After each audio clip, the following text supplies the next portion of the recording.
Pakistan stock exchange में कारोबारी हफ्ते के 5वें रोज जुमे को मार्केट में मंदी का रुझान देखा जा रहा है। PSX 100 इंडेक्स 100 पॉइंट्स की कमी के साथ 40,165 पॉइंट की सतह पर ट्रेड कर रहा है। आज सुबह से ही मार्केट में मंदी देखी जा रही है। सुबह से अब तक मजमूई तौर पर 218 कंपनियों के हिस्सों के भाव का कारोबार हुआ, जिसमें से 94 कंपनियों के हिस्सों के भाव में इजाफा, 111 कंपनियों के हिस्सों के भाव में कमी, जबकि 13 कंपनियों के हिस्सों के भाव में कोई रद्दबदल वाक़ई नहीं हुआ। मार्केट माहिरीन का कहना है कि मार्केट में उतार चढ़ाव का सिलसिला आइंदा भी जारी रहेगा।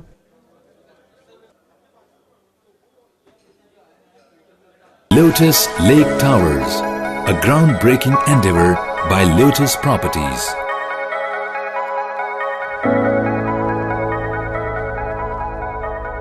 पाकिस्तान भर में नुमाइंदगान का वसी नेटवर्क, हर खबर जानने के लिए देखते रहिए TNN TV।